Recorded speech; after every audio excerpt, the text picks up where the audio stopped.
Bismillahirrahmanirrahim. Allahumma fla alaina hikmataka wansur alaina min khazaini rahmatika ya arhamar rahimin. Rabbi syahli sadri wa yassirli amri wa hlul 'uqdatam min lisani yafqahu qawli. Amin ya rabbal alamin. Al-Fatihah. Oh, tadi saya dah buat Al-Fatihah tadi. Tapi tak baca kan? Ha?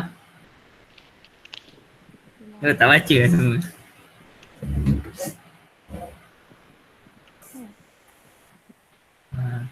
Ya, kita untuk kita sedakan Al-Fatihah untuk warga Palestin yang telah ditimpa tindasan oleh Israel, dan kita sediakan Al-Fatihah untuk diri kita dan ibu bapa kita. Al-Fatihah. Amin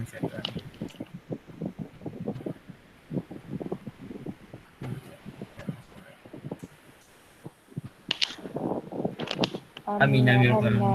Masih Akmal, pahala untuk awak dan semua yang membaca. Alright, so Selamat Raya Aidilfitri buat semua. Bunda rasa dah minggu ni dah minggu ke berapa? Minggu ke-9, ke-10 betul tak? Minggu ke berapa dah ni? Minggu ke-8. Minggu ke-8 ni dah start depress tak belajar?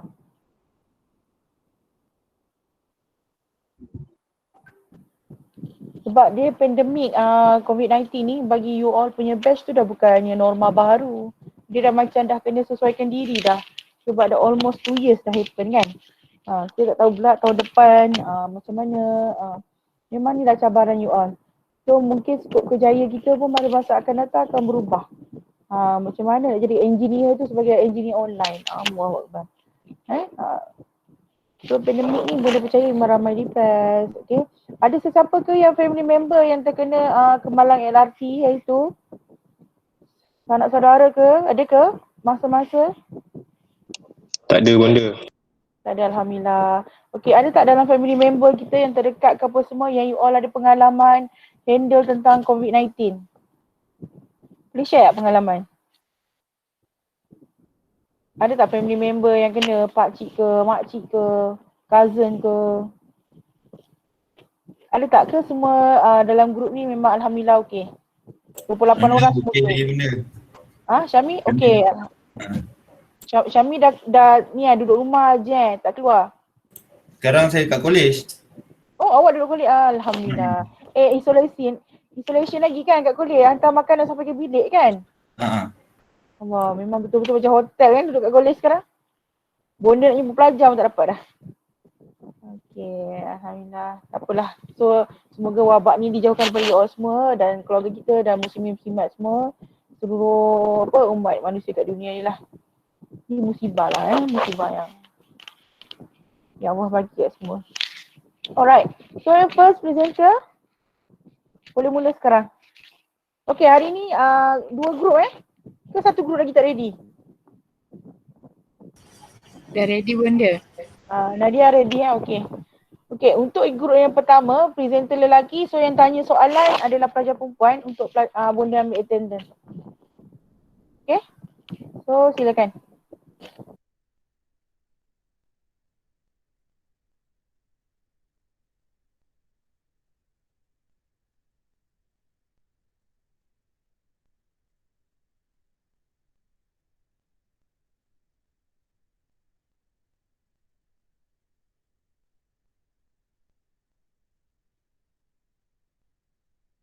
Boleh mula bunda?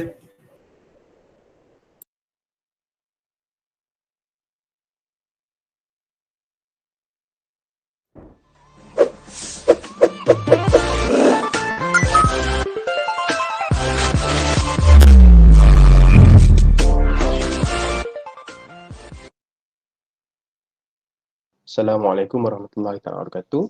Selamat petang kepada bunda dan juga rakan-rakan sekalian. Pada hari ini, kumpulan kami iaitu saya Muhammad Alif Aziz dan juga Syahmi Akmal Arif akan membentangkan tentang teori kaunseling iaitu REBT, Rational Emotive Behaviour Therapy. Jadi apakah REBT dan mari kita lihat siapakah pengasas teori REBT ini. Jadi pengasas Teori REBT ini merupakan seorang psikologi yang bernama Albert Ellis yang telah dilahirkan pada tahun 1913 dan beliau dilahirkan di Pittsburgh, Amerika Syarikat, dan beliau juga merupakan seorang ahli psikologi klinikal yang telah mendapat latihan di Columbia University. Kehebatan beliau sehinggakan majalah Psychology Today gelarkan dirinya The Great Living Psychologist. Beliau merupakan falsafah moden dan lama serta pengalaman dalam hidupnya telah mempengaruhi pendekatan teori REBT. Jadi apa itu REBT? REBT ini merupakan teori di mana teori ini menekankan kepercayaan yang tidak rasional pada diri individu yang menyebabkan berlakunya permasalahan kepada emosi dan tingkah laku. REBT ini secara lebih mendalam, REBT ini dia melihat masalah yang dihadapi oleh klien berpunca dari ketidaklojikan klien dalam berfikir. Dan ketidaklojikan ini menjadi satu barrier ataupun pengganggu dalam melihat ataupun menafsir objek atau fakta yang dihadapinya. Sehingga kan menjadi satu masalah untuk dirinya. Jadi sehubungan dengan itu, REBT ini bertujuan untuk mengatasi fikiran yang tidak logik tentang diri sendiri dan lingkungan seseorang itu.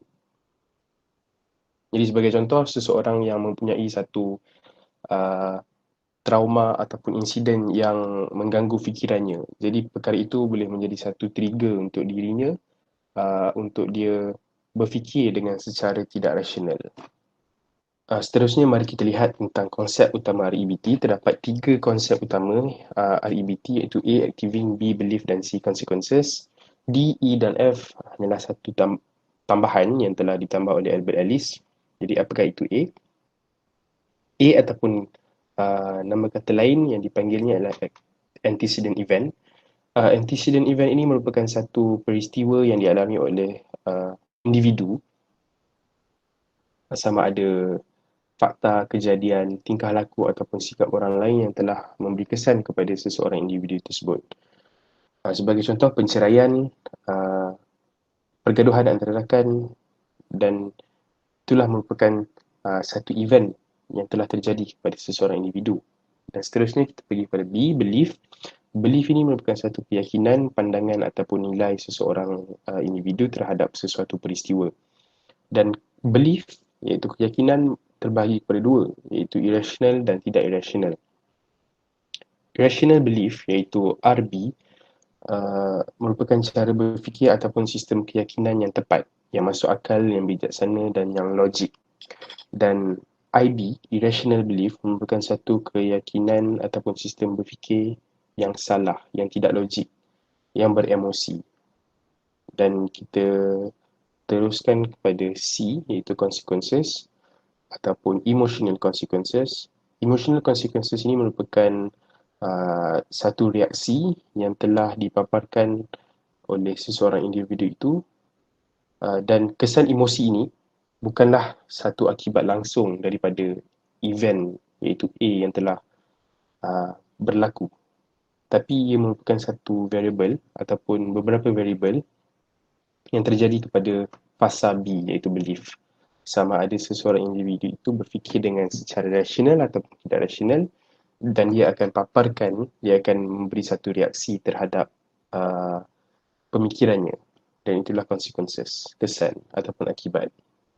Dan D iaitu tambahan, disputing. Disputing bermaksud melawan. Jadi seorang terapis haruslah dispute ataupun melawan keyakinan-keyakinan yang tidak rasional. Dan E iaitu effective new belief.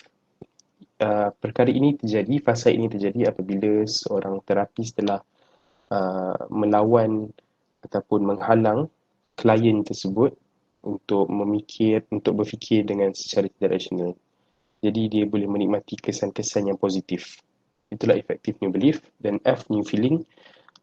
New feeling berlaku apabila kita telah bebas daripada pemikiran yang negatif, yang tidak rasional. Seterusnya, saya akan sambung berkaitan punca masalah berdasarkan teori REBT. Yang pertama ialah faktor biologi. Faktor biologi merujuk kepada aspek biologi yang menyebabkan seseorang berfikir secara tidak rasional atau tidak normal. Dan seterusnya ialah mudah mendapat gangguan. mudah mendapat gangguan hal ini kerana mereka bergantung kepada faktor biologi dan sosial. Akhir sekali ialah faktor sosial. Faktor sosial iaitu hubungan seseorang dengan persekitarannya seperti ahli keluarga, rakan di tempat kerja atau kumpulan sosial yang menyumbang bagaimana seseorang itu melihat dirinya sendiri. Seterusnya, saya akan bincang tentang teknik-teknik teori REBT. Teknik yang pertama ialah teknik pengajaran. Teknik ini memberikan keluasan kepada kaunselor untuk berbicara serta menunjukkan sesuatu kepada klien, terutamanya menunjukkan bagaimana ketidaklojikan berfikir itu secara tidak langsung menimbulkan gangguan emosi kepada klien tersebut. Kaunselor juga mengajak untuk menyedari sikap berdiam diri dan menyepi tidak dapat mendatangkan apa-apa kebaikan kepada diri sendiri dan ahli keluarga atau orang yang berdekatan. Seterusnya, segala masalah haruslah diuraikan dengan bijaksana. Dan seterusnya ialah teknik konfrontasi. Kaunselor menyerang ketidaklojikan berfikir klien dan membawa klien ke arah berfikir yang lebih logik. Seterusnya ialah teknik pemberian tugas. Kaunselor memberi tugas kepada klien untuk mencuba melakukan tindakan yang betul dalam situasi nyata. Sebagai contoh, klien digalakkan bergaul dengan anggota masyarakat kalau mereka rasa mereka dipincirkan dari pergaulan atau membaca buku untuk memperbaiki kekeliruan caranya berfikir. Akhir sekali ialah teknik persuasif. Teknik persuasif ialah meyakinkan klien untuk mengubah pandangannya kerana pandangan yang dikemukakan itu tidak benar. Kaunselor langsung mencuba meyakinkan, mengemukakan pelbagai argumentasi untuk menunjukkan apa yang dianggap oleh klien itu adalah tidak benar. Akhir sekali, saya akan membincangkan tentang kelebihan dan kelemahan teori REBT ini. Saya akan bincangkan tentang kelebihan terlebih dahulu. Yang pertama, pendekatan ini cepat sampai kepada masalah yang dihadapi oleh klien. Dengan itu, perawatan juga dapat dilakukan dengan cepat. Sebagai contoh, jika seseorang klien itu terdapat masalah di dalam kehidupan sehariannya dan klien itu menggunakan teori REBT ini untuk mengatasi masalah tersebut, maka perawatan juga dapat dilakukan dengan cepat. Seterusnya ialah kaedah pemikiran logik yang diajar kepada klien menggunakan teori REBT ini dapat digunakan dalam menghadapi gejala yang lain. Banyak masalah yang boleh dapat diatasi jika menggunakan teori REBT dengan betul. Akhir sekali, klien merasakan diri mereka mempunyai keupayaan intelektual dan kemajuan dari cara berfikir. Seterusnya, saya akan bincangkan kelemahan teori REBT ini. Yang pertama sekali, klien boleh ditolong melalui analisa logik dan falsafah. Tetapi ada juga klien yang tidak begitu geliga otaknya untuk dibantu dengan cara yang sedemikian yang berasaskan kepada logik. Seterusnya, ada sesetengah klien yang begitu terpisah dari realiti sehingga usaha untuk membawa ke alam nyata sukar sekali dicapai. Sebagai contoh, klien imajinasi dalam dunia itu sendiri sehingga susah untuk menghadapi apa yang dihadapi dalam dunia nyata. Akhir sekali ialah klien yang terlalu berprasangka terhadap logik sehingga sukar untuk mereka menerima analisa yang logik. Okey. Itu sahaja daripada kami. Sekian, terima kasih.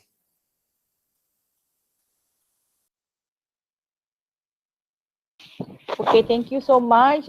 So far presenter memang dah kaji betul-betul tentang teori LBLD ni. Okay, memandangkan dia ada kelemahan tentang teori LBLD, pelopor yang seterusnya yang telah mengkaji teori LBLD ni adalah Corey lah. Corey dia joint venture antara teori kognitif dengan teori REBT bersama. Okay, kita start dengan soalan dulu sebelum Bonda simpulkan semuanya. Awak, okay, siapa ni? Awak tunjuk awak punya, you all punya slide yang A, B, C, D, E, F. A, B, C, D, E.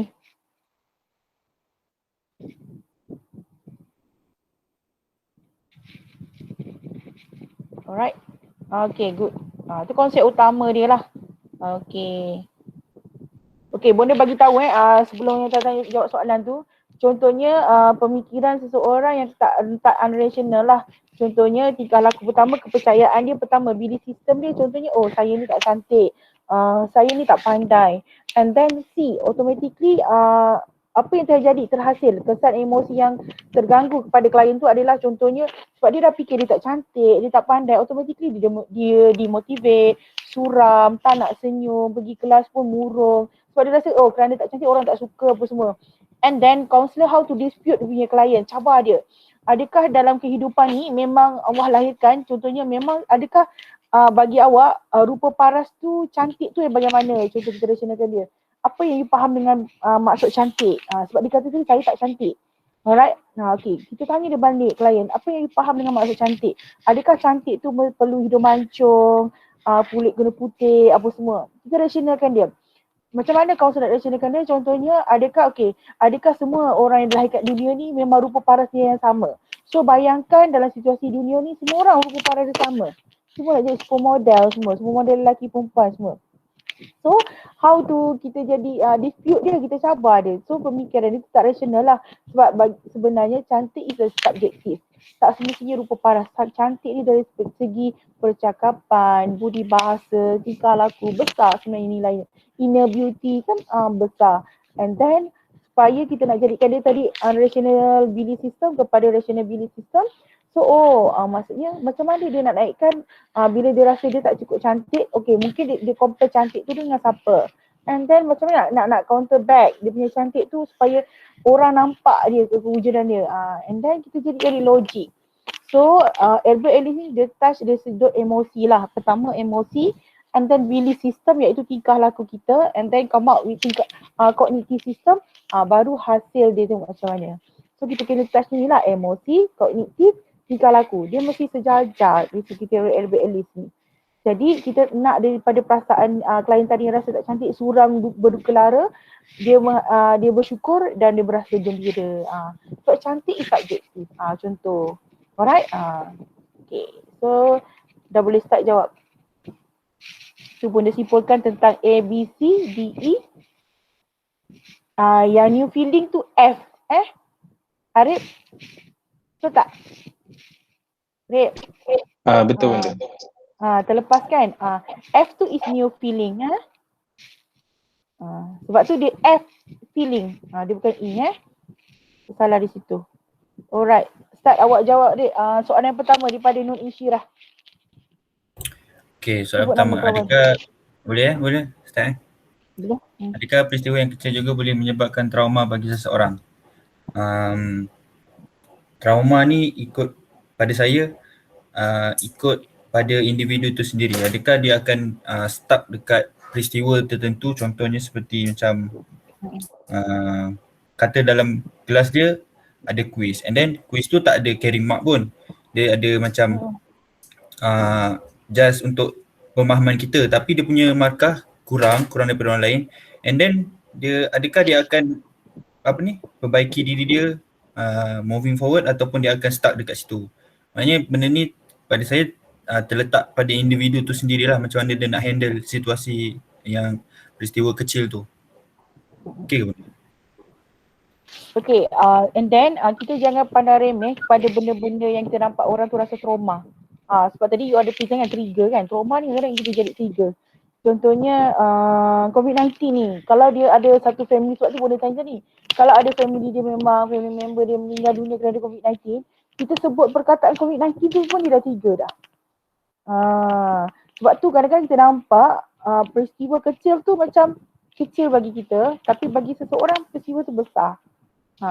Jadi peristiwa kecil yang trauma tu kita kena bantu dia lah, come out untuk hilangkan dia punya perasaan trauma tu daripada normal lah. Sebab trauma ni lama-lama nanti jadi berlanjutan kan, bergabung-gabung nanti. Dia nanti jadi unconscious mind lah, dia jadi unrational. Tadi yang belief system dia tu trauma, dia trauma dia mesti takut. Okay, normally Nur Insyirah takut apa Nur Insyirah? Nur Insyirah? Nur Insyirah takut apa? Takut feel kot. Awak takut apa? Takut feel kot. Takut fail. Adakah sebab contohnya ni normal lah. Belief system dia pelajar yang cemerlang adalah perlu straight A. So bila konsekuen kesan satu subjek tu dia tak dapat A, contoh dia dapat B. So dia dispute, oh aku ni terus bodoh ke apa semua, memang tak pandai. Dia terus dimotivate. Patutnya and then E, kepercayaan baru kita percaya. Bila you menghadapi sesuatu kegagalan, barulah you rasa nikmatnya kejayaan. Berbanding dengan kita dapat apa je senang je semut. Tapi bila satu cabaran tu, bila sistem kita cabaran, so kita kena counter back, kita kena naik. Kita pun jadi give up. Contohnya sekurang-kurangnya you pun punya pengalaman dapat B. Kalau kita sudah dapat A je kadang-kadang, kita tak rasa orang yang dapat B tu how dia punya feeling. Contoh. Alright. Tapi memanglah kita nak straight A, kita nak lah flat of course. Alright. So new feeling come out lah. Okay, boleh. Okay. Thank you Syami. Okay, seterusnya Syami. Nadia tu Fatina. Okay, seterusnya Nadiatul Fatina, apa matlamat utama REBT? Jadi apa matlamat utama REBT ni? Kita tahu, kita kena fahamkan dulu teori dia, which is teori yang dibangunkan untuk mengelakkan seseorang individu itu ada masalah kepada emosi dan tingkah laku. Jadi teori yang dibangunkan oleh Albert Ellis ni, dia main peranan dalam dia punya perlakuan dan juga emosi. Jadi apa matlamat dia? Matlamat dia nak seorang kaunselor itu haruslah melawan segala fikiran ataupun perlakuan yang tak logik yang dilakukan oleh klien tersebut. Itulah matlamat utama REBT. Menjawab Fikiran yang tak logik ataupun tidak rasional. Menjawab tak Nadia? Menjawab. Terima kasih. Alright. Okay, Syami, next question. Ke Alif? Daripada Aisyah Johar. Boleh cerita lebih detail apa yang dimaksudkan dengan faktor biologi? Apa yang saya faham berkaitan dengan faktor biologi ni, faktor yang tak boleh kita ubah sebab dia faktor daripada memang kita lahir. Jadi faktor biologi yang kita boleh fahamkan, which is appearance seseorang. Jadi appearance seseorang itu faktor biologi. Jadi seseorang Physical yang lah, maksud dia tu physical. Betul, physical. Jadi physical tu merupakan satu faktor biologi. Macam Alif dia tinggi contoh. Takkanlah tiba-tiba dia nak jadi pendek pula, memang keturunan dia tinggi contoh. Betul. Tapi so far kalau kita tengok Korea, dia banyak tak bersyukur dengan faktor biologi dia lah. Sebab tu plastik surgery dia macam 99% klinik di sana. Dia tak rasa hebat pun dengan rupa parah dia. Kalau kita duduk Korea tu macam ya Allah, memang kalau Korea tu nampak ala lawa sikit. Kalau kita pergi Jepun, ya Allah, muka dia yang original tu macam nak pingsan kan. Tapi bagi kita subjektif lah, memang dia jenis yang mata sepet apa semua. Tapi dia orang tak bersyukur, dia orang nak muka dia orang nak nampak macam muka-muka orang Palestin mix together kan. Kalau kita tengok orang-orang Arab muka lawa lah. Arab is a perfect rupa paras dan fizikal lah berbanding dengan orang Asia. That's a normal lah. Kan perasan tak? Orang Arab Barat memang dia cantik dia lain sikit berbanding dengan orang-orang Asia. Tapi Asia tak apa, cantik juga. Kalau tak adalah orang Asia jadi Miss World. Daripada Thailand, daripada Kemboja and so on. Cantik sebenarnya. Betul. Alright. So seterusnya Aisyah Johar menjawab ke? Boleh, faham. Okay, thank you dia. Okay, seterusnya Fatin Atikah.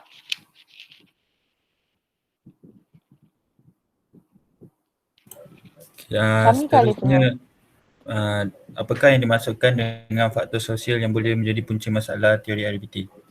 Faktor sosial ni contohnya macam mana? Contoh kalau kita bekerja and then kita jumpa rakan sekerja tu, apa yang benda positif ataupun negatif yang diorang cakap, rakan sekerja kita tu cakap kat kita. Contoh dia kalau kita badan besar, dia selalu cakap macam nak bila nak kurus ke, kenapa besar macam ni ke, dia cakap macam tu. And then itulah yang boleh menjadi punca masalah. Maknanya apa orang sekeliling kita cakap berkenaan diri kita, apa diorang punya respon terhadap diri kita macam tu. Contoh boleh jadi rakan rakan serumah kalau duduk kat kolej, rakan sekerja atau family sendiri pun boleh jadi faktor sosial juga. Itulah faktor sosial. Okey ke? Jawab ke Fatin Atika? Jawab. Terima kasih. Okay, Siti Nur Hafifah. Okay, seterusnya, apakah kesan positif jika teknik pemberian tugas diaplikasikan? Banyak kesan positif yang kita boleh lihat. Antara contoh, kita punya confidence boleh naik, boleh melonjak. Pemberian tugas ni merupakan salah satu tindakan ataupun tugasan. Secara contohnya, kaunselor menugaskan klien kalau ada masalah berbincang dengan suami ke katakan dengan apa yang tidak kepuas hati tu kan. Jadi setelah klien tu melakukan tugasan tersebut, iaitu kita berbincang dengan suami, jadi banyak kesan positif yang kita boleh lihat. Sebagai contoh, kita dapat menjalankan two-way communication dengan kita punya partner, dan bila kita ada two-way communication yang efektif, kita boleh menyelesaikan masalah yang kita hadapi. Menjawab ke Siti Nur Hafifah? Okey, Hafifah, dia macam ni, dalam teori sesi kaunseling ni, kadang-kadang ada klien yang kita perlu berikan tugasan. Ada klien yang memang dia dapat insight terus. Contohnya tugasan yang kita kena buat, sama ada contoh dia nak menegur kawan dia. Contohnya, kawan saya ni dating kat library, sebenarnya raba-raba kat library. So saya tak tahu macam nak tegur dia. And then masa dalam sesi perbincangan tu dia nak tegur rakan dia secara face to face lah, berbual dengan santai apa semua. So kita nak tahu dia, okay, bila dia nak buat tugasan tu, dia buat tak? Kita tak nak klien tu just cakap-cakap kosong, tapi nanti efektif dia tak ada kepercayaan baru lah. Dia macam tak solution lah dia punya problem dia still come out dengan problem je. Dia think about the problem tapi tak pergi ke solution. Tugasan adalah untuk melahirkan klien find the solution. Boleh Hafifah? Boleh benda, faham. Terima kasih. Contoh tadi kalau macam Alif bagi contoh rumah tangga kan. Contohnya kaunselor, kalau rumah tangga ni kita bagi kepada kaunselor perkahwinan. Kalau macam bonda, kaunselor untuk pelajar, kaunselor universiti. Dia ada kaunselor perkahwinan. So kaunselor perkahwinan tu akan bagi tahu, okay, boleh tak you all awak balik ni suami isteri sebelum you file untuk you punya penceraian, you cuba solat jemaah, you cuba sembahyang sembahyang bersama lah, solat jemaah kalau dia ada tu. Okay, sembahyang bersama, makan bersama, tidur sekatil. And then lepas 2 minggu datang kepada sesi, kita tengok feedback dia macam mana. Adakah selepas benda-benda yang kita tugasan dia buat sama juga? Kalau sama, baru kita proceed yang seterusnya. Memang dia dah tak suka each other lah.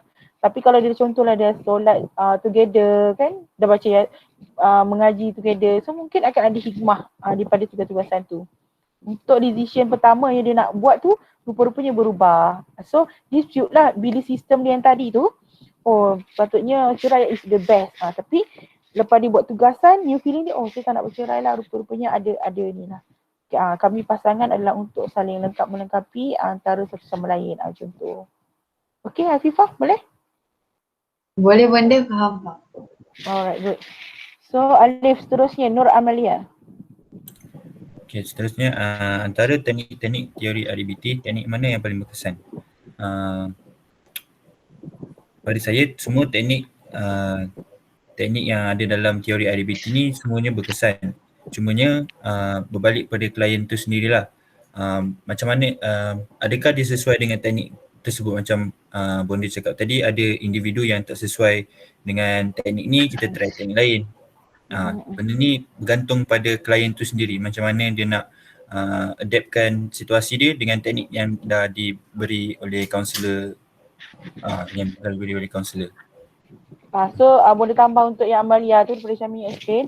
Biasanya daripada sesi yang klien akan beritahu share dengan kaunselor yang akan decide teori mana yang boleh diguna pakai. Contohnya kalau kita kehilangan orang tersayang, so REBT ni boleh diguna tapi bukan pada sesi yang pertama. Sebab sesi pertama kita guna teori existential, iaitu teori kewujudan. Kehidupan ni memang akan diakhiri dengan kematian. Sebab dalam REBT dia tak touch about that. So kita guna teori kewujudan supaya kita start tegur klien tu pada waktu dan masa ketika yang sesuai lah. And then lepas tu the next sesi baru kita guna REBT contoh. Sebab bila orang meninggal kat tu cakap, kau ni kena berfikiran rasional ni, meninggalkan ni. Tapi Dia tahu benda tu tapi kan hati orang ni kan lain. Dia tak boleh terima pada masa dan ketika tu. Mungkin kita bagi dia selepas sebulan.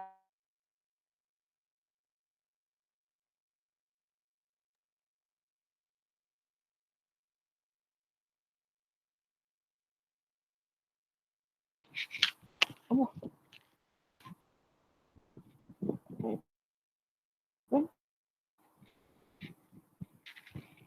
Ha. Boleh? Boleh aku putus?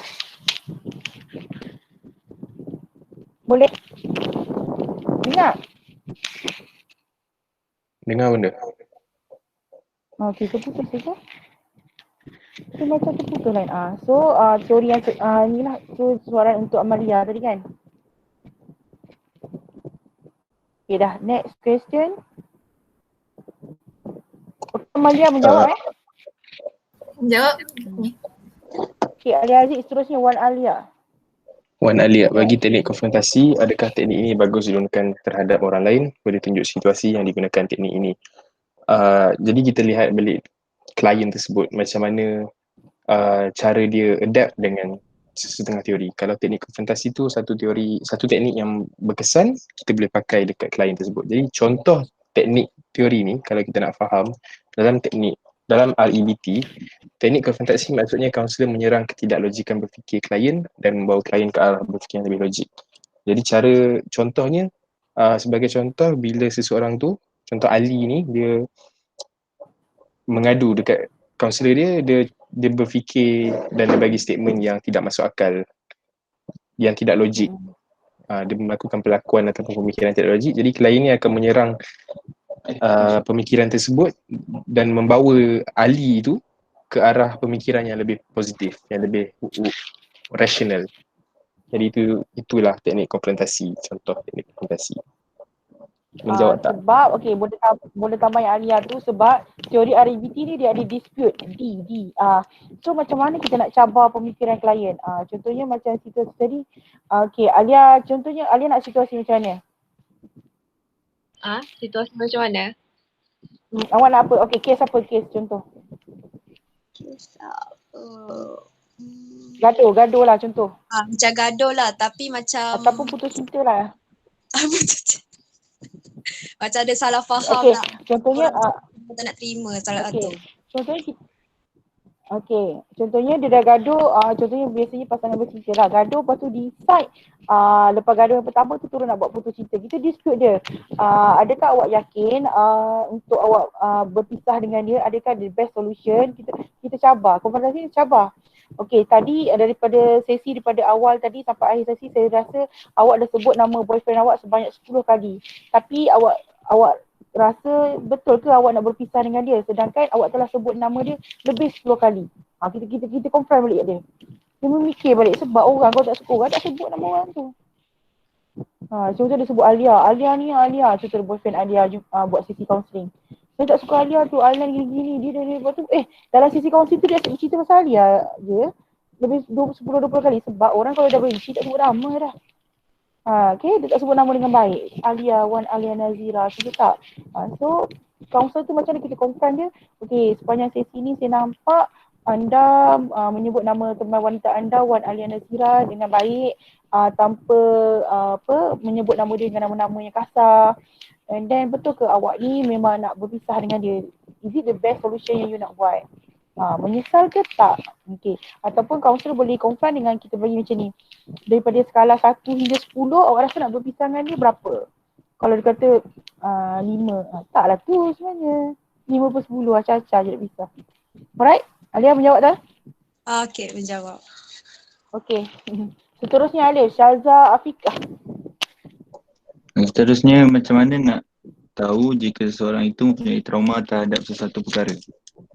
Salah Ni soalan satunya yang tani juga kan, trauma kan? Tadi yang soalan macam lain sikit lah. Macam ni kita nak tahu seorang itu punya trauma. Pertama sekali kita boleh lihat pada macam mana dia pelakuan dia harian. Contoh dia suka menjauhkan diri daripada orang ramai, suka bersendirian lah maknanya. sekolah sendirian, maknanya mungkin dia ada trauma ataupun ada masalah yang lain.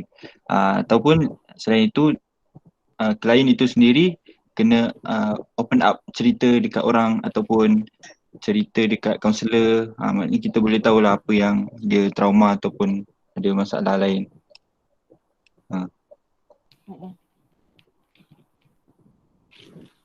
Okay, boleh. Boleh Syaza? Menjawab tak Syaza Fika? Awak ada Jawab. trauma ke? Ada trauma apa-apa? Awak ada trauma apa-apa tak Syaza? Lipas. Ular ke? Okay. Okay, kalau macam lipas kita guna diagnosis NLP lah, Neuro Linguistic Programming. Kita hipnosis kat awak. Awak takut lipas tu sebab apa? Adakah sebab mata dia, misai dia, sebab dia terbang ke, smelly dia, bau dia? Dia memang ada terapi dia lah. Trauma ni sebenarnya ada terapi dia. Dia the next session tu dia macam ada terapi benda-benda kita trauma. Kalau macam bonda dulu, bonda memang trauma dengan yang benda-benda ular. So beli handbag leather pun bonda rasa macam tak boleh nak pakai sebab kan kalau leather kan memang kulit biawak pula. Kulit buaya ke, kulit lembu ke, dia rasa macam geli. Sebab tekstur dia tu macam kulit ular. So lepas bonda belajar hipnosis, how to transfer, alhamdulillah bonda dah okey. Trauma ni dia memang ada proses-proses lah macam kita nak elakkan. So far kan pergi zoo pegang ular okey je, tak ada masalah. Alright, seterusnya Siti Nurbalki Elias. Seterusnya, apakah yang Syamil dimaksud? jawab. Tadi Syamil dulu. Saya jawab. Okay. Apakah yang dimaksudkan dengan analisa logik? Okay, Analisa logik tu maksud analisa logik tu bila seseorang itu menganalisis satu situasi yang in the end benda tu akan menjadi satu perkara yang masuk akal, yang positif. Itu apa yang saya faham lah. Itu maksud analisa logik. Bila seseorang itu berfikir dengan cara yang positif. Analisa logik tu macam dia cakap dia rational. Rational belief. Betul. Bagi dia benda yang rational. Banyak dalam hidup kita ni kita buat benda yang tak rational. Okay, faham. Contohnya kita geram gila lah contohnya dengan Nilofa. Betul, dia adalah satu benda yang stres. Kan, stresnya dia ni. Tapi kita jangan jadikan dia sebagai distress kat kita, iaitu tekanan yang terlalu berat. Kita jadikan dia macam new stress. Dia maksudnya tekanan tu memang ada sebab benda yang berlaku. Dia macam gempa bumi, hujan lebat, banjir. Kita akan rasa tekanan. Okey, contohnya Kelantan berlaku di banjir, tapi kita duduk Johor. Kita rasa stres tu macam mana. Contohnya umat di negara Parsi, kita rasa perasaan macam mana, tapi kita tak distress. Tapi babak agama ni kita distress lah kadang-kadang kan. Tapi jangan terlalu overthinking sebab dia akan jadi panic attack. Kena ingat tu, panic attack. Alright, Nur Ain Ashikah. Okay, jawab soalan seterusnya. Seterusnya, bagaimana REBT mampu mengubah cara seseorang berfikir? Sekiranya seseorang individu tu dia berfikir secara tidak rasional ataupun selalu berfikir negatif, kaunselor akan memberitahu atau mengajar teknik-teknik REBT ni macam mana nak counter balik apa yang dia fikir tu kepada sesuatu benda yang positif atau lebih logik. Kadang-kadang klien dia selalu berfikir negatif ni berdasarkan imajinasi dia, apa yang akan terjadi, padahal benda tu tak jadi lagi. So kaunselor akan menerangkan apa yang sedang berlaku dan benda-benda yang positif yang keluar daripada benda tu. Daripada benda yang negatif kan tak bagus. So better keluar benda yang positif daripada negatif bukan masa yang akan datang. Betul. Sebab perkara yang positif kita fikirkan, insya-Allah dia akan kembali dengan positif. Compare kita benda yang negatif, dia akan dapat kat kita balik negatif. Itu memang dalam surah Al-Baqarah sebut benda lah tu. Memang dah ada dah. Kena think positively lah. Tak boleh nak judgemental orang apa semua tu. Ini yang Syikah, mengubah cara soalan fikir. Mengubah cara tu macam tu lah yang B, dekat urut B tu. B di sistem tu. Rational kepada tak rational. Okay Ain. Tengok Syami sekarang dah makin mecet dah. Kau dengan Alif jadi mecet bagi jawapan dah. Setuju. Alright. So seterusnya Adin Suraya. Adeline Suraya, apakah contoh rational belief? Macam Bonda ada explain tadi, contoh irrational belief. Contoh irrational belief macam Bonda cakap tadi, kita fikir yang kita tak cantik, kita tak handsome. Jadi rational belief yang sebaliknya, kita selalu cakap benda positif kat diri kita. Oh, kita dah cukup, macam kita okey, Syukur kita lah, ni syukur. syukur dengan apa yang ada. Ada orang lagi terus satu lagi kadang-kadang benda ni husnuzon lah. Kita tengok orang yang terlalu perfect adalah untuk kemajuan diri kita. Rasanya last time kita belajar benda-benda macam tu daripada yang pelopor-pelopor ciri-ciri pemimpin kan. Kita tengok pemimpin-pemimpin yang berjaya sebab kita nak jadi orang perfect macam tu. Tapi bila kita dah dalam paras kita rasa nak bersyukur, kita kena tengok balik banyak lagi kita ni ada kelebihan berbanding ada banyak lagi orang-orang yang kelemah daripada kita. Tengok pula yang orang lemah. Contohnya kalau kita belajar dalam pandemik ni COVID-19 online stresnya dalam hidup ni orang tak dapat nak bersosial pergi mana sini. At least kita duduk dalam bilik tu taklah tiba-tiba bom jatuh ke atau bumbung rumah kita ke, meletup ke rumah kita ke, hilang punca pendapatan, hilang punca makanan, meninggal ahli keluarga. Kena fikir macam tu. So rational belief system tu akan lahir lah dengan konsep kesyukuran, gratitude. Boleh Adeline? Boleh Bonda, thank you. Alright, so seterusnya Alia Masyarah. Seterusnya ada yang teknik lain jika teknik-teknik disebutkan tidak berhasil. Teknik dia memang ni je. Ada ini je. ABC, DEF. Teknik lain ada, teori lain Alia.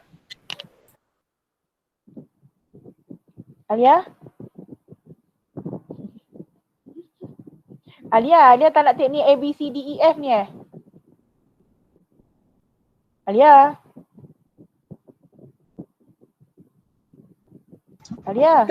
Kalau tak ada, Contohnya awak tu apa? Ada tak teknik lain jika teknik-teknik semua teknik ABCDEF ni ke? Soalan awak tu. Albert Ellis memang dia punya teknik ni. Masalahnya macam mana?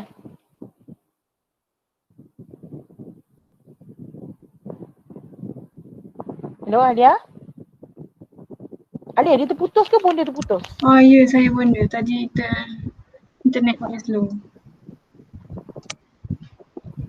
Okey, tak apa. Yang teknik-teknik lain ni nanti the next presenter akan jawab. Awak tengok juga teknik yang lain. Okey, contohnya kalau teknik tak boleh guna teknik yang teori seterusnya. Boleh? Okey, seterusnya Alif teruskan. Alia Nazihah.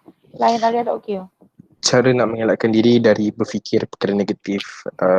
Banyak cara yang kita boleh aplikasi dalam hidup kita untuk tidak berfikir negatif. Dan contoh dia, kita bergaul dengan orang yang berfikiran positif. Itu contoh yang paling senang lah sebab kita duduk, kita hidup, kita student dan kita banyak kawan. Jadi kita cari kawan yang selalu berfikiran positif dan secara automatiknya kita pun akan me-affect terhadap diri kita.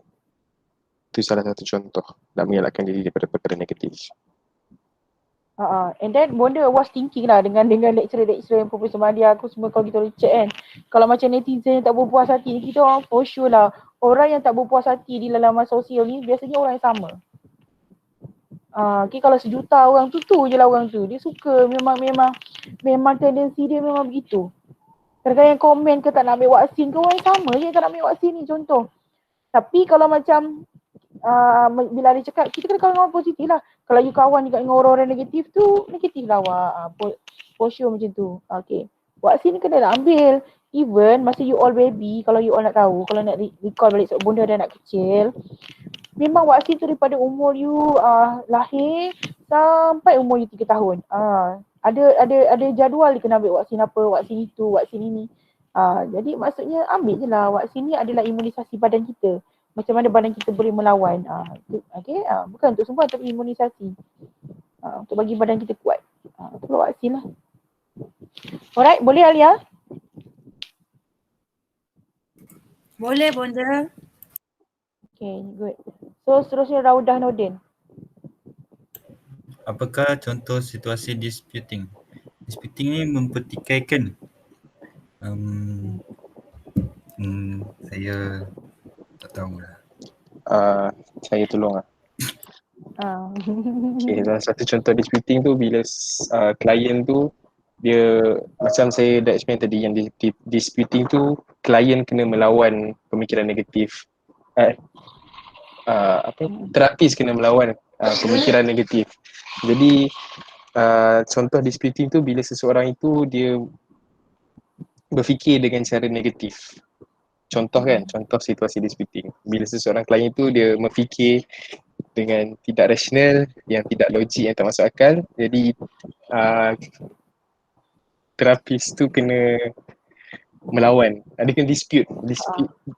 Disputing tu Contohnya melawan. mudah lah macam Raudah lah contohnya nak berhenti belajar. Kaunselor tu cabar balik dia. So far pointer dia okey apa semua. Dia bagi alasan sebab belajar pandemik ni dia tak selesa. So macam mana kaunselor cabar? Awak yakin awak nak berhenti belajar? Ya atau tak? Kita nak minta jawapan ya ke tak? Kita cabar dia. Awak yakin awak berhenti belajar? Awak dah ada perancangan tak bahawa awak berhenti belajar awak nak buat apa? Cabar balik dia. Awak rasa dengan bila awak berhenti belajar tu masa depan awak cerah ke? Macam tu. Tu contoh-contoh perdebatan kita kat dia. Bagi klien tu berfikir. Kadang-kadang klien unrational dia tak fikir. Dia fikir, kalau dia fikir satu tu je. Dia tak boleh nak fikir cabang dah. Boleh Rauda? Dispute. Boleh. Tapi kalau orang-orang yang memang debater, D ni penting. Bagi yang pelajar-pelajar kelab kelas bonda ni memang ada join kelab debat ke apa semua, dispute ni bagus.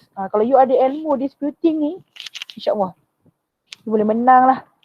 Juara debat lah. Okey, seterusnya soalan daripada Arif Fahmi. Apakah konsep RBT sesuai untuk semua umur? InsyaAllah lah sesuai. Sebab macam Bonda cakap tadi, ikut pada individu tu sendiri.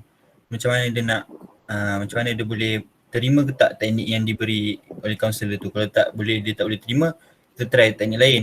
Lepas tu macam Bonda cakap, the next time appointment dia, kita try teknik lain kalau tak, yang tu tak berkesan macam mana, macam tu lah. Tapi Arif, untuk setiap orang memang kita akan ada satu perasaan logik dan tak logik. Mana ada kita tiba-tiba semua logik tipu lah. Kan? Betul tak? Bonda ni pun ada kadang ada tak rasional. Kalau contohnya bonda hiking, kalau bonda dah sampai puncak, bonda memang kalau hiking bonda memang akan mental sikit lah. Tapi bonda suka hiking, tak tahu kenapa. Sebab tapi bila dah penat sangat, otak bonda dah tak betul dah. And then student-student yang akan jadi kaunselor kat bonda jadi klien dah. Bonda sikit je bonda kita naik hiking. Contohnya dengan pelajar-pelajar komander lah kan.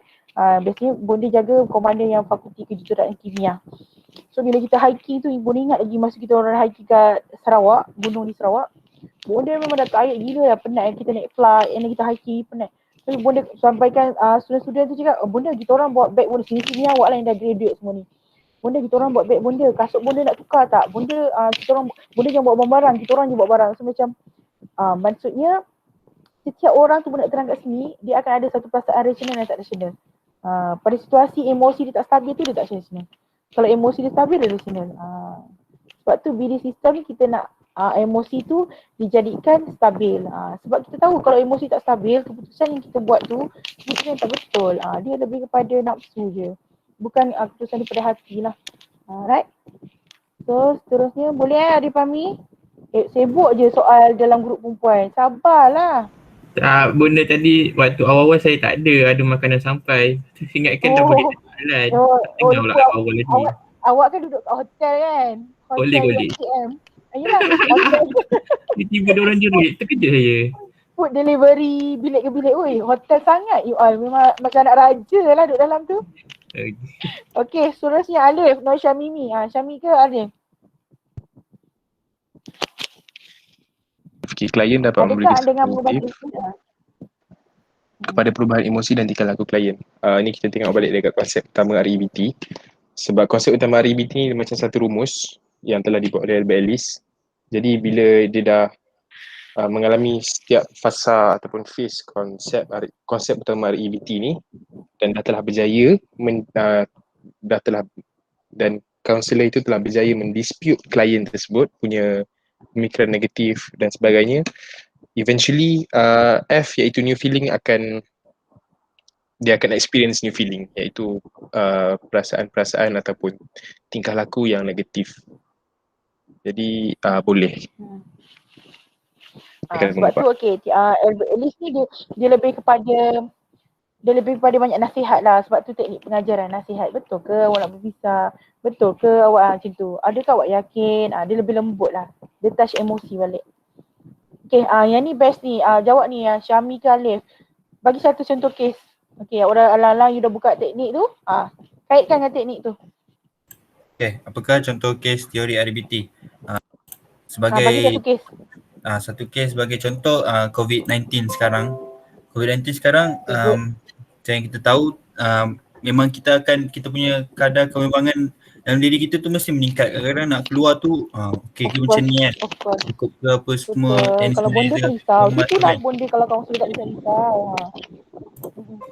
So kita boleh macam kalau bimbang nak keluar, so kita guna saya rasa boleh guna teknik pemberian tugas. Contohnya kita buat apa aktiviti yang kita boleh buat dalam rumah. Contohnya kalau macam saya bagi contoh mak saya selalu kalau time COVID ni dia selalu tanam pokok. Maknanya dia boleh isi masa lapang dia lah dengan ada aktiviti. Maknanya dia tak bimbang sangat lah pasal benda tu. Tengok macam okey kan, ada benda nak buat kat rumah, macam try menu baru ke, mak saya buat macam tu lah. Dia cara dia nak ni atasi kebimbangan. Menu baru tu memang betul tau. Bonda last PKP naik 6 kilo. Ya Allah, asyik masak je untuk nak bonda. Tapi tak bagus kan, tak exercise pula tahun ni, macam istiqomah sikit. Tak masaknya kan. Tahun lepas PKP pertama bersungguh macam-macam menu kita orang masak. Betul. So menjawab tak tu Amira ni? Amira ni menjawab tak?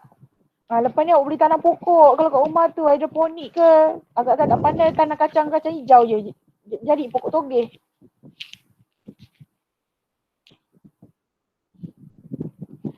Menjawab? Menjawab. Okay, good. Thank you so much buat Syami dengan Alif atau presenter yang bagus. Bonda nampak dua orang pelajar ni memang betul-betul dia study tentang teori ni, sebab tu dia boleh jawab soalan tu dengan betul. Dah mantap lah. Okay, Alhamdulillah. Tahniah sebab you dah study on that. Teori RBT, dan bonda percaya kalau yang selepas kita dah training untuk persijilan rakan kaunselor. So you all adalah salah satu batch yang boleh jadi rakan kaunselor. Maksudnya macam mana jadi mentor, mentee kepada rakan-rakan yang lain. Sebenarnya benda-benda ni adalah ilmu untuk diri sendiri juga dan untuk amal bakti lah kepada individu yang lain. Alright, so next presenter. Sharp pukul 6, cantik masa. Next presenter. Saya bonda kejap Okay, setting. Okay, yang next presenter ni pelajar lelaki bersoal pelajar lelaki. Tak ramai. Ramai jugalah. Dia kelas ni lebih kurang jumlah pelajar. Saya nak kena soal lagi ke bonda? 15 perempuan. Arif. Tanya. Nak soal boleh. Soal lah. Oh, Arif ingat Alif tadi. Arif tak yalah ada soal. Alright, Aina dan Nadia, teruskan.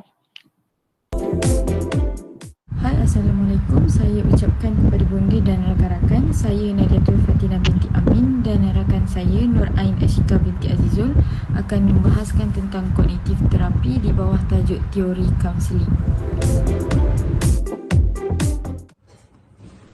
Menurut Kamus Edisi ketiga, kognitif adalah perkara yang berkaitan dengan kognisi seperti proses pembelajaran, pemahaman dan pengetahuan.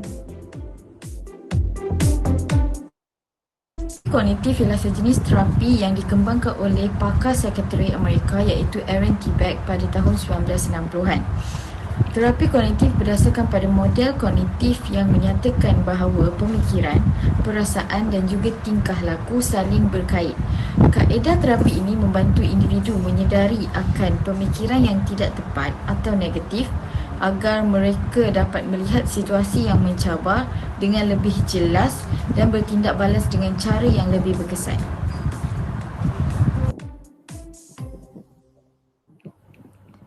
Asas dan objektif terapi kognitif. Konsep terapi kognitif ialah pemikiran dan perasaan seseorang memainkan peranan dalam tingkah laku individu tersebut. Objektif terapi kognitif adalah untuk mengajar pesakit bahawa walaupun mereka tidak dapat mengawal setiap aspek di sekeliling mereka, namun mereka dapat mengawal bagaimana mereka mentafsirkan dan menangani perkara-perkara dalam persekitaran mereka. Seterusnya, fungsi terapi kognitif. Terapi kognitif secara umumnya digunakan untuk menangani masalah kesihatan mental seperti kecemasan atau depresi. Namun, bukan itu sahaja. Terapi kognitif juga digunakan untuk membantu menghadapi masalah harian. Yang pertama, fungsi terapi kognitif ialah untuk mengenal pasti cara untuk mengurus emosi. Yang kedua, terapi kognitif digunakan untuk mempelajari teknik untuk mengatasi situasi kehidupan yang tertekan. Akhir sekali, terapi kognitif digunakan untuk menyelesaikan konflik hubungan dan mempelajari cara berkomunikasi yang lebih baik.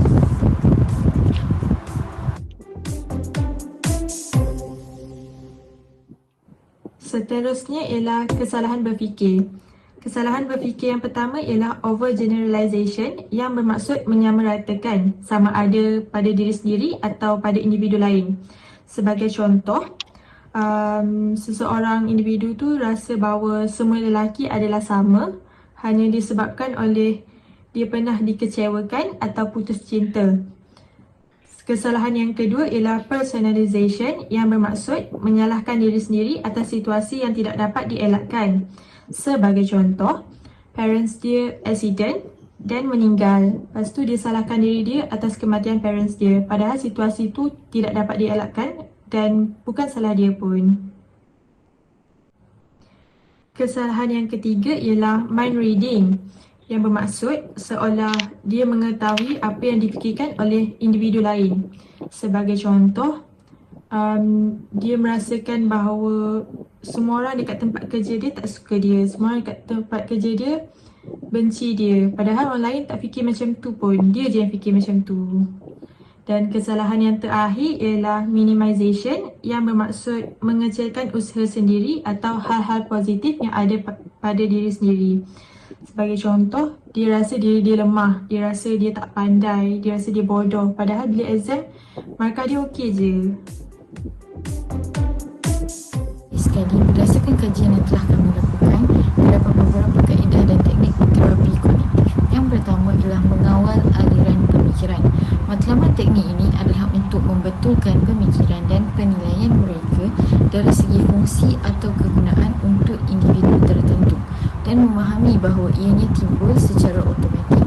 Yang kedua, menimbang setiap pemikiran dan menilainya untuk pembinaan dan kegunaan. Kumpulan kaedah kognitif ini membolehkan mereka membuat inventory segala-galanya yang terjadi di kepala dan memisahkan pemikiran yang merosakkan dari diri mereka. Akhir sekali, menukar corak imej biasa yang mengganggu pemikiran dan tingkah laku.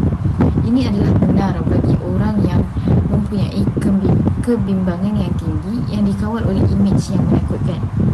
Matlamat teknik ini adalah untuk menghentikan aliran pemikiran yang merosakkan secara beransur-ansur dan menggantikannya dengan yang membina. Sekian, terima kasih.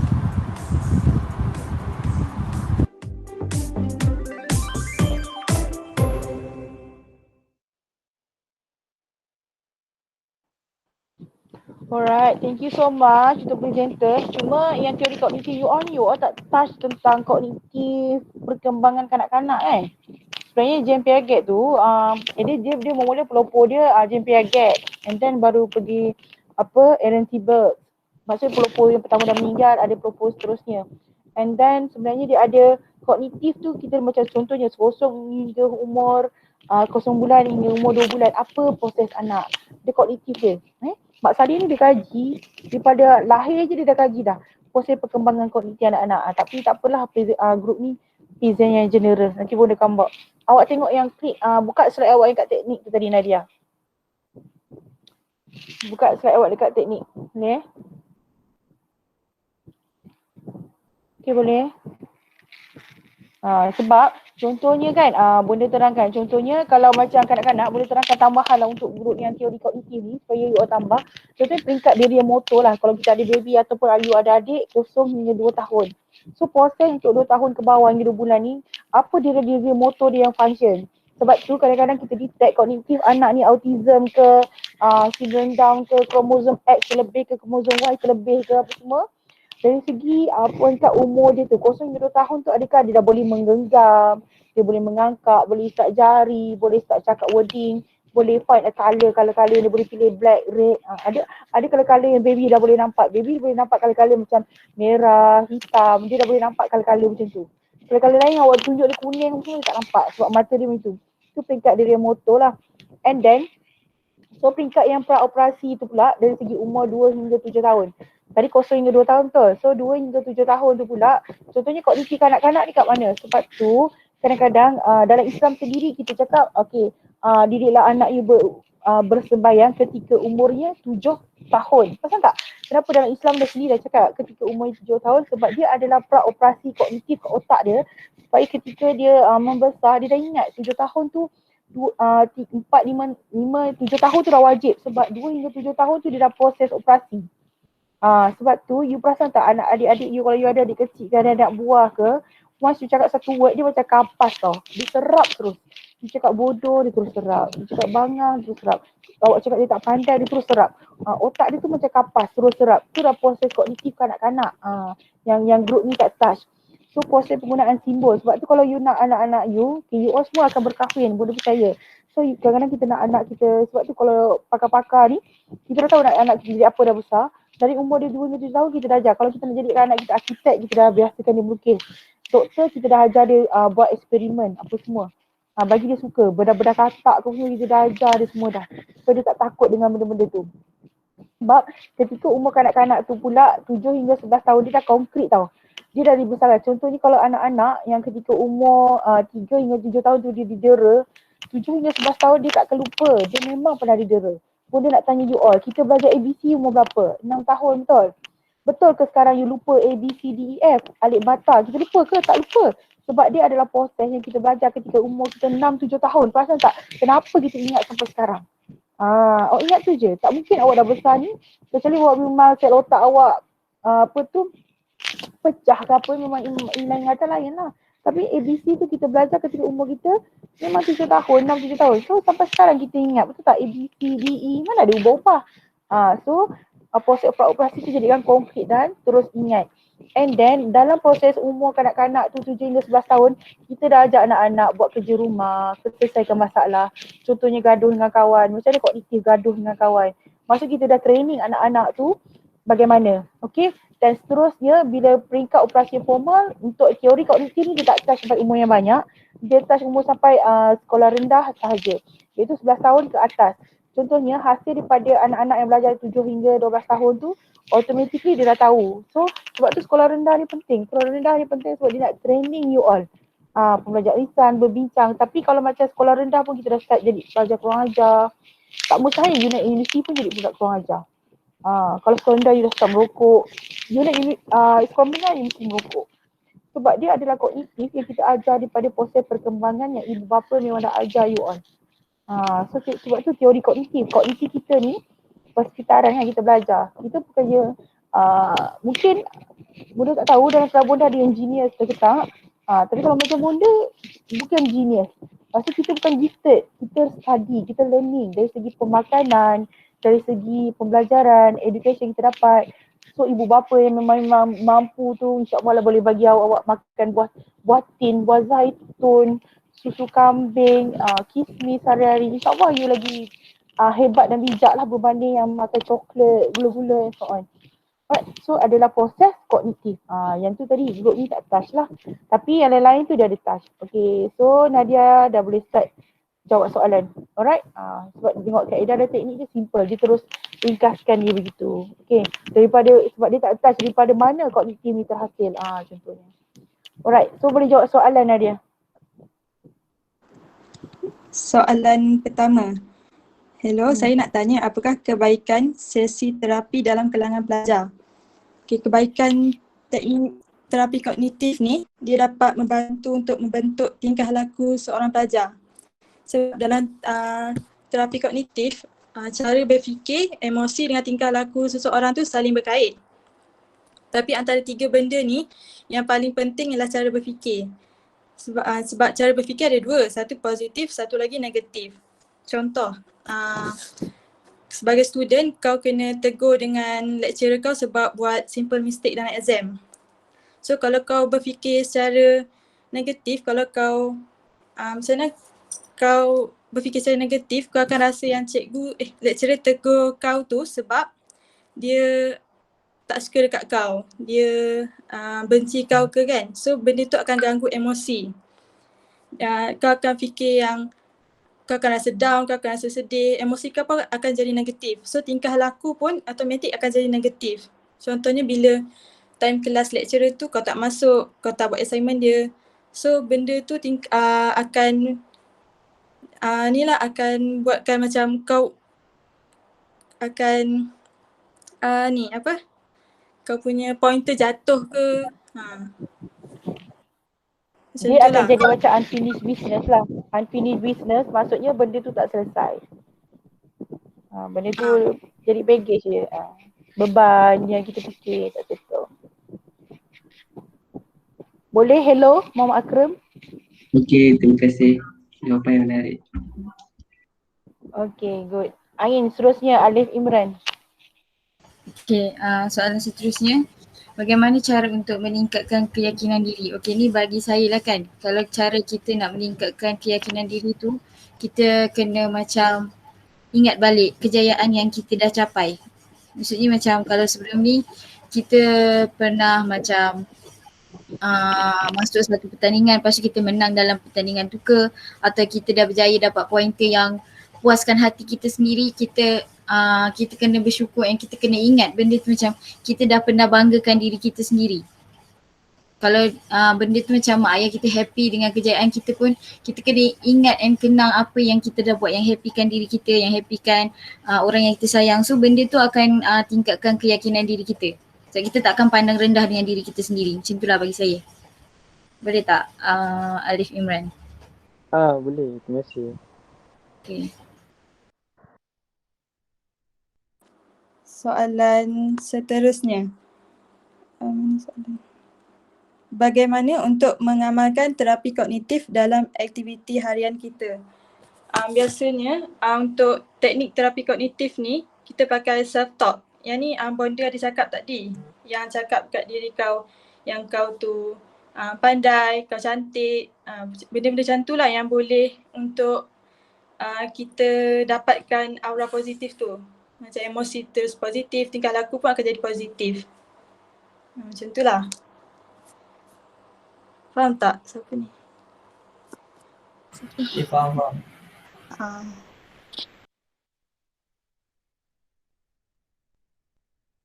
Kemudian ni boleh tambah lah.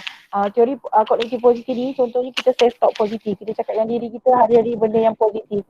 Maksudnya Akmal bangun pagi Alhamdulillah sihat, aku handsome boleh pergi kelas. Mak ayah pun sihat semua. Hari-hari kita lapaskan kesyukuran tu and then self-talk positif lah. Biasanya sebab dia ada terapi kognitif, kita sentiasa bergerak dengan yang positif ni, bukan negatif. Bangun pagi sebab tu dalam kita, kalau kita dalam Islam, kalau Daniel ada doa dia juga agaknya. Kalau dalam Islam kita kan sebut Alhamdulillah, kita bangun tidur apa semua tu, kita baca doa.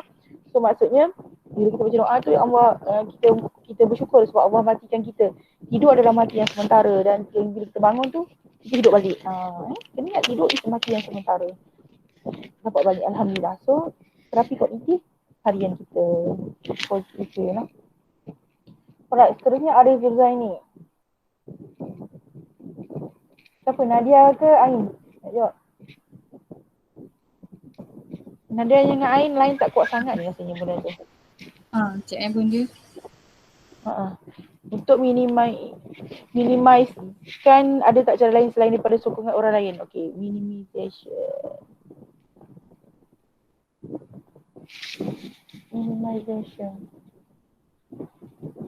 Macam minimization tu kan macam yang tadi Ain present. Kan dia cakap minimization ni macam dia suka kecilkan diri dia sendiri. So macam dia berkait juga soalan yang nak tingkatkan keyakinan diri tu. So kalau kita ada keyakinan diri, kita takkan macam nak kecilkan diri kita sendiri. Tahu tak? Jadi macam Tak, maksud dia ni model rasa setiap orang kadang-kadang dia perlukan sokongan kan. So sekarang ni dia tak nak sokongan, dia nak bergerak sendiri, dia nak apa steady pendek apa tu? Allah. Dia tak nak bergantung. Dia tak nak bergantung orang tapi dia nak positif. Macam tu. Dia tak harapkan pujian ke apa ke, dia tak harapkan. So macam ni. Macam mana kita nak lahirkan benda tu daripada dalam diri kita? Minimization tu. biasakan diri kita untuk berfikir secara positif kot. So macam kalau kita selalu fikir positif, kita takkan cenderung ke arah negatif macam tu lah. Kalau ada sesuatu macam yang berlaku yang macam yang buat kita sedih ke apa, kita kena cuba ingat balik apa yang buat kita happy, apa yang boleh tingkatkan kita punya keyakinan dalam diri. Maksudnya apa yang boleh buat kita positif balik, kita kena ingat balik benda-benda yang buat kita happy lah macam tu. Kita kena betulkan cara kita berfikir lah selain daripada mengharapkan sokongan. Maksudnya independen lah, independen. Betul. Tak balik. Kalau buat boleh tak Arif Zaini? Arif menjawab tak? Boleh menjawab. Thank you Bonda dan kawan-kawan. Alright. Seterusnya Arif Nazir. Bagaimana nak selesaikan masalah kalau tak belajar pasal teknik terapi kognitif? Pakai teknik lain lah macam REBT tu. Macam tu. Boleh ke benda?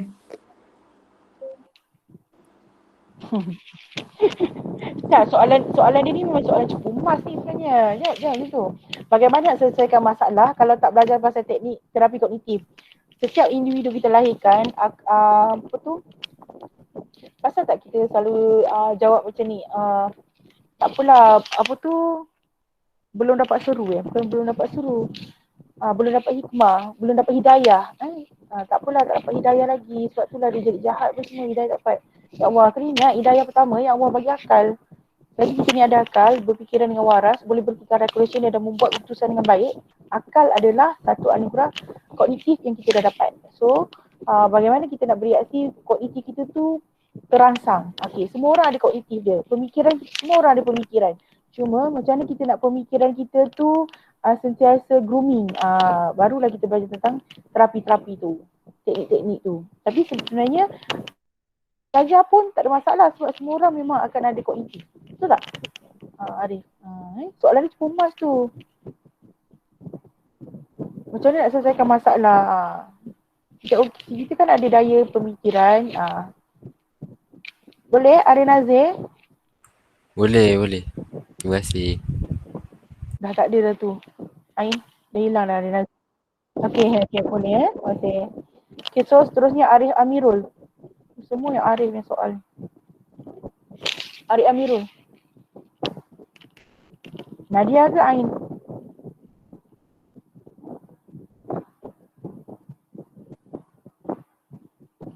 Ain?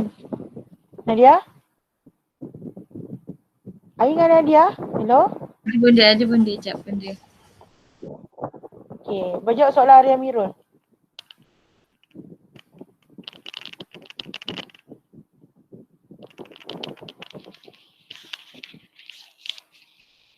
Boleh? Aduh ya Allah.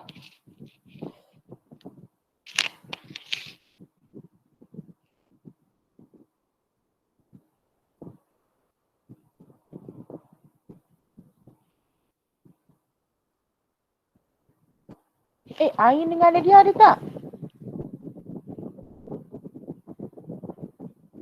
No? Ada benda. Awak duduk college ke apa ni diorang? Sama-sama ke apa? Kat rumah. Saya kat rumah. Kat rumah lah. Kat rumah, okey. Jawab soalan tu. Bagaimanakah untuk mengatasi habit over generalization? Bagi satu contoh lah, habit over generation apa? Habit over generalization. Bagi satu contoh. Macam Macam yang tadi Ain cakap tak, yang Boleh? disamakan Bagi satu contoh. yang tadi macam Ain cakap dia samakan semua lelaki tu. Contoh dia. Macam dia tak perlu pun nak samakan semua lelaki tu. Macam dia kena ubah cara dia berfikir. Maksudnya tak semua lelaki sama.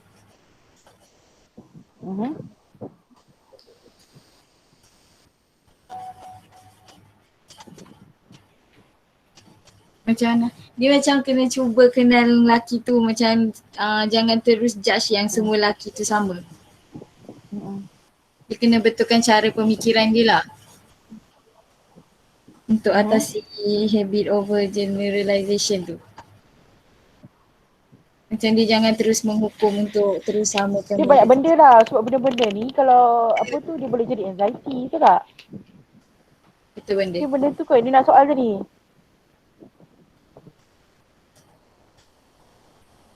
Apa dia benda? Ada tanya soalan. Tanya dia, dia contoh dia nak kat mana? Arif tadi. Arif Amirul Roslan, dia daripada apa? AB apa? Sosial ke? Tak sosial ke?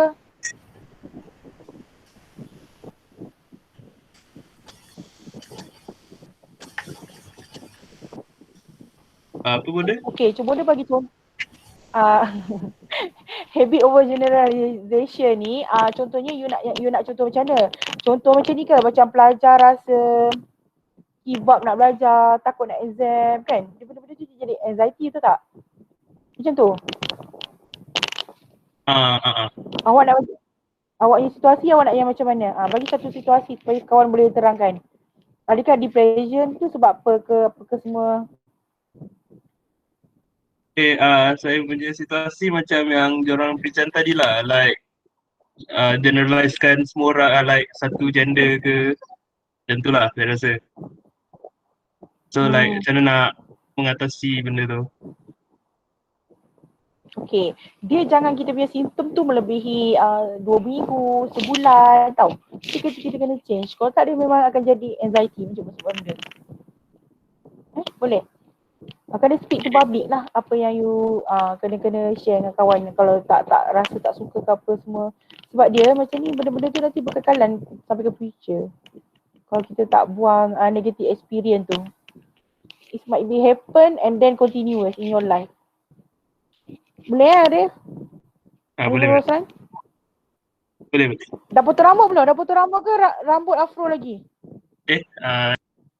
Dah pendek lah sikit. Rambut raya Rambut raya. Okay, seterusnya. Alright, thank you. Muhammad Sirajuddin. Okay, seterusnya kelebihan dan kekurangan teori belajar kognitif. Kalau macam kelebihan teori kognitif ni, dia boleh membentuk keterampilan sosial seseorang and also membentuk komunikasi seseorang tu dengan baik. Sebab teori kognitif ni dia mementingkan pemikiran, emosi dan tingkah laku. Sebab cara kita berfikir itu adalah cara kita react. So macam dia boleh bantu untuk membentuk keterampilan sosial seseorang lah. Kalau untuk kekurangan terapi ni, dia hanya mengetahui situasi semasa tu saja. Macam dia, kajian dia waktu tu je. Sebab cara berfikir manusia kan akan berubah-ubah masa ni, masa tu. So macam untuk kalau dia jumpa saya masa tu je yang saya tahu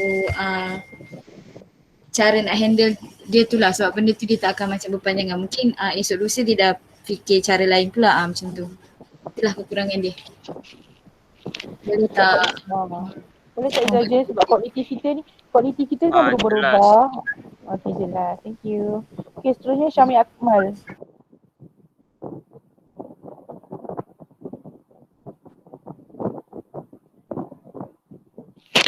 Apakah cara untuk mengenal pasti kaedah terapi yang sesuai digunakan untuk sesuatu situasi?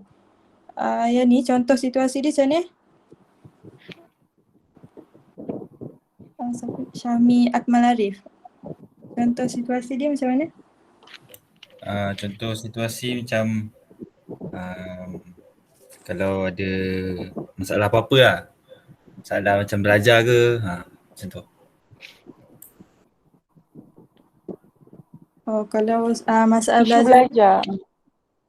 biasanya ni lah self-talk. Macam kita ubah balik apa yang fikiran negatif kita. Sebab terapi kognitif ni, dia pasal cara kau berfikir untuk sesuatu situasi tu. Cara kau pandang sesuatu situasi tu. Kalau positif, then nanti emosi kau pun akan positif, tingkah laku kau pun akan positif. Kalau negatif, semua akan negatif juga. Contoh kau, contoh kes dia, kau gagal dalam exam lah. So kalau kau tengok situasi tu secara negatif, contohlah kau gagal dalam math. Kalau kau tengok situasi tu secara negatif, kau akan rasa macam, oh aku ni memang tak pandai math. Belajarlah macam mana pun aku mesti akan gagal. So emosi kau pun akan negatif. Kau akan rasa down, kau akan macam rasa macam tak payah belajar. So tingkah laku kau pun akan jadi negatif juga. Kau akan malas belajar, kau tak buat latihan ke. So nanti kau akan terus je gagal dalam exam math kau. Tapi bila kau tengok benda tu dalam positive thought, kau fikir secara negatif, positif, kau tengok benda tu sebagai satu macam kau gagal sebab kau tak cukup usaha. Kau gagal sebab exam baru hari ni kau study. So automatik emosi kau pun akan jadi positif juga. Kau akan rasa macam lebih nak berusaha, lebih nak buat latihan. So tingkah laku kau pun automatik akan jadi positif juga. Kau akan lebih berusaha lah. So maybe nanti untuk exam seterusnya kau punya math mungkin akan dapat A ke, macam tu. Faham tak? Dia kena percayalah, dia kena kepercayaan. Lepas tu anggap tingkah laku yang kita buat tu sebagai pengalaman. Jangan tak buat pula. Sebab biasanya orang bereaksi dengan mulut kan, cakap. Tapi dari segi tingkah laku tak buat. Kita tak nak, kita nak seiring. Kognitif ni apa yang kita fikir, apa yang luar kepada mulut dan fikir, reaksi tu, pengetahuan tu daripada kognitif. And then tingkah laku tu daripada mulut dan bukan setakat di bibir, tapi tingkah laku pergerakan you macam mana. Sebab pergerakan tingkah laku tu jadikan pengalaman untuk berubah. Kalau tak berubah lah bercakap, tak guna tak. Apa ni? Contohnya aku ni memang tak pandai math, tapi tak boleh buat laki tu B, bercakap, tak guna tak. Nanti you talk about problem, you not come up with solution. Boleh? Syami yang tadi kan? Boleh. Okay, good. So seterusnya Alif Aziz. Ain ke Nadia? Bagi Saya dua. buat contoh kes yang sesuai diguna pakai dalam teori kognitif. Maksudnya kes yang perlukan teori kognitif Alif Aziz? Ya betul.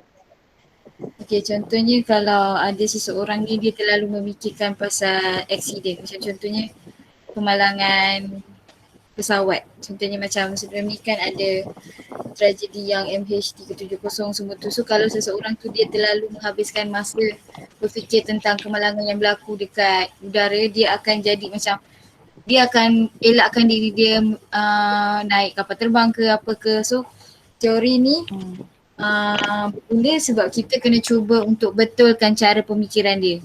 Sebab benda tu dah lama berlaku. Itu kan macam kita boleh elak benda tu. Dia tak semestinya setiap kali akan berlaku. Jadi teori ni digunakan untuk kita bantu dia cara berfikir dengan cara yang lebih betul lah. Lebih positif, lebih rasional, lebih logik. Macam tu lah. Maksudnya tak overthinking. Biasanya kita ni benda-benda yang depress, anxiety ni kita start dengan overthinking. Sebab bila overthinking dia panic attack. Sebenarnya overthinking lah, start from overthinking. Jangan overthinking sangat. Contohnya pandemik COVID ni dia stres. Tapi kita serahkan, kita percaya bahawa ada pakar-pakar kat luar sana yang akan tahu cara yang sesuai dan betul untuk buat.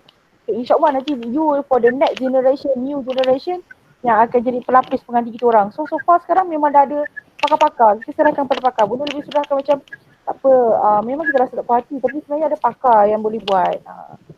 Kalau kita rasa kita betul je, nanti kita jadi netizen. Cakap je. Right. So last question daripada Sabah. Daniel Chung, Tahu Chung. Adakah teori kognitif ini akan meningkatkan IQ kita. Kalau as a student, macam aku cakap tadi lah, cara berfikir ada dua, positif dengan negatif. Kalau dia amalkan yang positif, bolehlah meningkatkan IQ dia sebab yang macam aku bagi contoh tadi tu yang pasal math tu kan. Kalau dia fikir secara positif, tingkah laku dia pun akan positif. Dia akan try lah buat soalan semua dan automatik benda tu akan tolong lah nak tingkatkan IQ dia. Macam tu. Faham tak? Menjawab ke? Jawab. Okay, by the way, apa tu? Daniel, thank you untuk Ain dan Nadia atas presenter yang baik dan menjawab soalan dengan baik. So Daniel, sebelum kita end of class, how about t-shirt?